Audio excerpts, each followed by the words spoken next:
for me, the signs were everywhere. Um, I was very fortunate in that I have a lot of friends that are, well, they're Native Americans, and their culture, the Cree culture, they believe strongly that the bear is the healer, and in fact, as do I. Uh, the bear's the healer, so they had a healing sweat for me, and it was called a bear sweat. And since that day, I was a strong believer in the bear, and I kept seeing bear signs all along. Bear signs, meaning not just like bear droppings and tracks, meaning the bear was everywhere.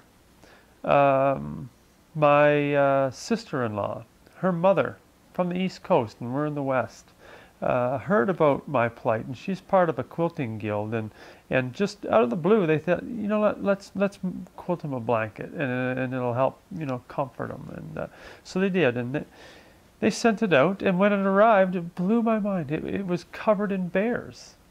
My godmother, Joan, who again lives on the East Coast, sent me a card with a great note in it, like a very, very touching note she wrote, and it too had bears on it, and there were bears popping up everywhere for me, and they were really helping fortify my belief that everything was going to be just fine. But again, that was me, not my family so much. There was, however, a sign, because I kept telling my family about the signs that I would see, the signs that I would see, and there was a sign that changed their mind, that actually solidified it for them, that, hey, you know what? Yeah, everything's going to be just fine. So here's how that story goes. January 19th, 2013. The job I do is, at the time, was leadership development for a major oil and gas company, and I worked with a lot of people, and so those folks were concerned about me, obviously, and the job that I had, however, it was my own business, and so part of running your own business is if you don't work, you don't get paid. The money doesn't come in. And so that's the spot I was in. Now, you know, I could have spent the savings and you know, drained myself and tackled cancer, but they thought, no, you know, he should not have to do that. So they put on a fundraiser for me, and it was an incredible fundraiser. Colleagues, acquaintances, friends, solid friends, the whole gamut showed up and brought with them some amazing, I don't know what a better word for it other than just amazing gifts for a silent auction to raise money so that I could, you know, take the time needed to tackle cancer. And, well, that's how I looked at it. How they looked at it was take the time to spend some time with my family on a vacation somewhere, you know, take them on this great last hurrah, and because they, you know, they hadn't been talking to me, you know, because after surgery I was in the house a lot. It was just how it was for me at that point in my life. So, however, I knew for a fact that everything was going to be fine. So I went on this January 18th fundraiser. Had a great time. It was a phenomenal time. Part of the fundraiser, like I said, was all these gifts.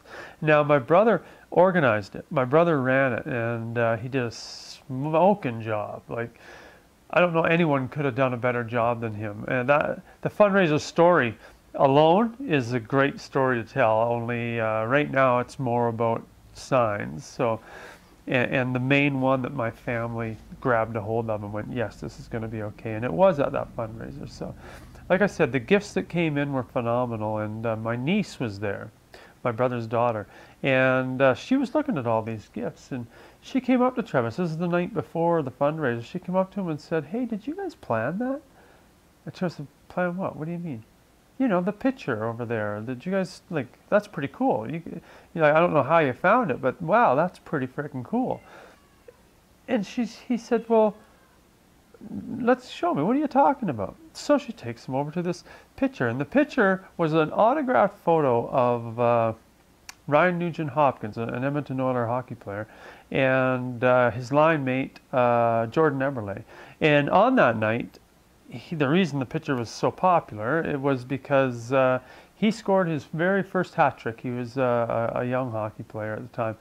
Scored his very first hat trick, and so the photo is of those two guys celebrating that hat trick. And not only did he score a hat trick, but they were playing the Vancouver Canucks, and Roberto Luongo is an outstanding goaltender for them. And however, on that night, Ryan Nugent-Hopkins had his number and chased him out of the net.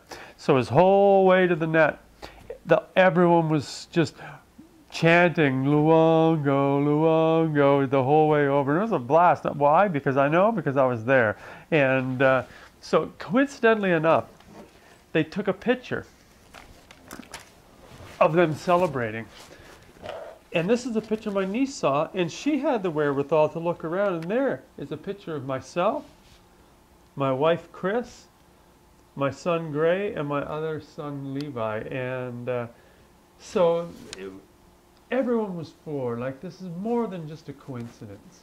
There's something to this. So they took it off the auction block and saved it for me and gave it to the family that night. And when they gave it to the family, you just saw them change. It was like a big weight lifted. It was just an emotional moment for us all. And it was, I'm going to tear up again.